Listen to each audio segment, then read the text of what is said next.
Hey, you talked about preparing for Tech a little bit all year earlier today.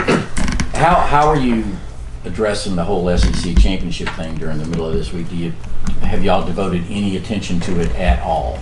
No, I mean, we're doing exactly what we do every week. I mean, we don't prepare for the next game until we're through with this game. Trust me. Georgia Tech has got our undivided attention. They're very hard to prepare for. It's hard to simulate what they do, and it's not normal for us. So we're having to play a lot of calls that we don't typically play. So it's tough, but it is what it is. They do what they do for a reason. They run the ball well, but as far as the SEC championship, we have to worry about that come Saturday night, Sunday. To follow up on that, I guess Alabama and Auburn support staff, they can prep for Georgia knowing that's the opponent. Does that put them at an advantage because you guys don't know you're playing it?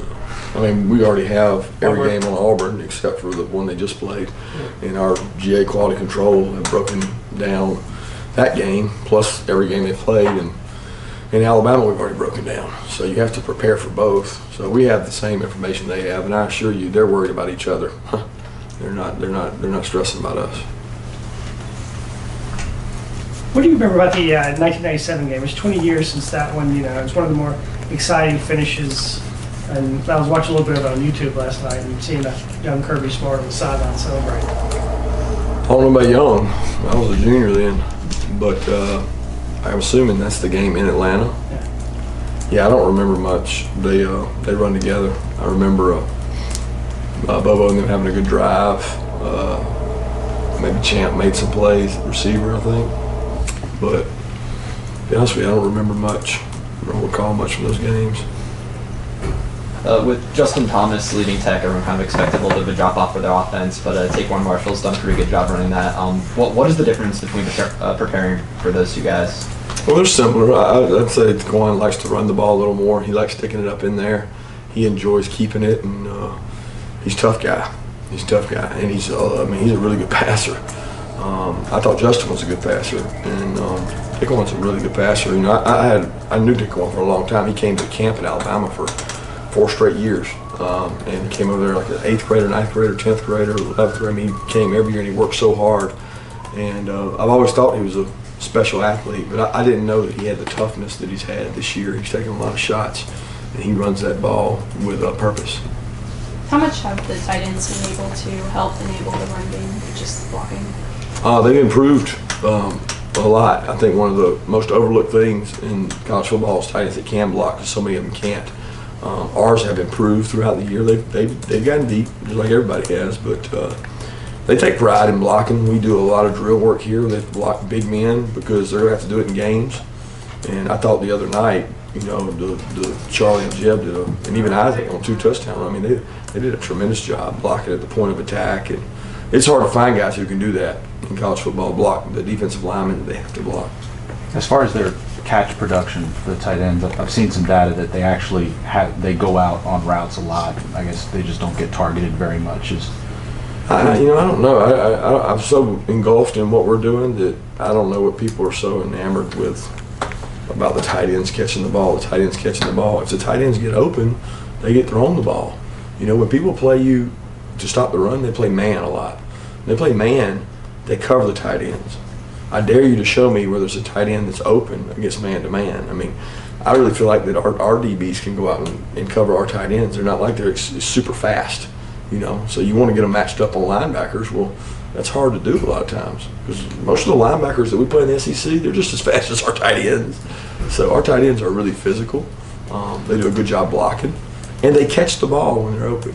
And we've got plays designed to go to the tight ends, but they've been covered. So it's not a matter of we don't want to throw it to our tight ends. We have no mutiny against them. We just have to keep working at it and try to get some spots where they'll be open and we can play. Some teams play zone, we can throw the ball to the tight end. Does it create some more challenges with that, with not only the man coverage, but how many guys are shoved up there in the box and they've got a guy on the tight end's nose and kind of things like that they're just so close to the line of scrimmage, it kind of limits the space for those guys? Yeah, I mean, the play action game makes the tight ends open. And as I remember, we hit not on a couple plays out off play action. But at the end of the day, if I've got a tight end man, I'm looking at him. I'm not looking at the play action. Right. So the play action doesn't help those guys. I mean, defensively, trust me, I know about coaching defense, and I know how people are playing us. So it's easy to see why the tight ends aren't getting a lot of catches, because they're not open. We throw to the open guy. Kirby, how important is time of possession for you game by game? And is too much made of it when we play Georgia Tech to possess the ball? I certainly think it helps. I mean, against Georgia Tech, you got to score because they're going to score. I mean, it's not like anybody's going to go shut them out. They do a good job with what they do, so you got to score. Time of possession is critical for getting rest and keeping the ball away from them. But more important than time of possession is points. And if you remember last year, I think we had maybe a missed field goal and a couple field goals we had to kick and didn't get 7, and that really hurts you on these guys. You got to score when you get a chance to put points on the board, because they're really hard to stop. But they do a good job with their time of possession. So some games has been overrated. People told me that you're going to get less possessions against them, but we've averaged around 12 possessions a year this year in games. Well, teams are averaging about 12 possessions a year against Tech. I think last year we had 11. So sometimes that's true, sometimes it's not. Both Nick Chubb and Sony Michel right now are in the top 10 rushing in the SEC. What kind of accomplishment is it to get 2 guys in there in this conference? Well, it's pretty impressive. I think it says a lot about our offensive line. It says a lot about our ability to consistently run the ball and block on the perimeter, and it says a lot about those 2 guys. I mean, they're talented guys, so to put 2 in the top 10 is hard to do and keep both healthy.